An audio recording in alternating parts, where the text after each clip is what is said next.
Vidņēmis konteiners? Tas nebija mans prikols, tas bija kolēģis. Es biju atvaļinājumā, viņi izdomāja tādu prikolu. Es nevienu sēriju neesmu redzējis, jo patiesībā es esmu atbildīgs cilvēks, kuriem ir daudz pienākumu, daudz darba.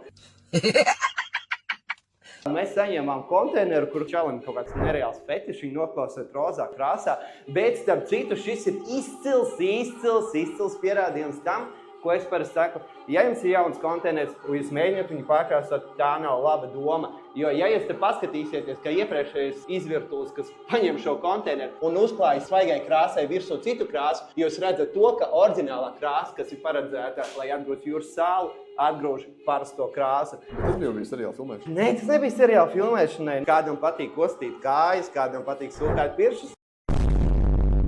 Kādam patīk rozā krāsa konteineris. Ko es varu darīt? Skaties, kas tie pa cipariem? Tas ir konteinera numurs. Katrs konteinera īpašnieks strādā ar savu prefiksu. Tie ir 4 burti. Tā kā mums ir CWVAU, kas ir cavo, ja? Katram ir savu. Šajā gadījumā šis ir XEOU, varbūt visādi UAEU. Tādā veidā, starp citu, konteineri ir arī iztrekojami.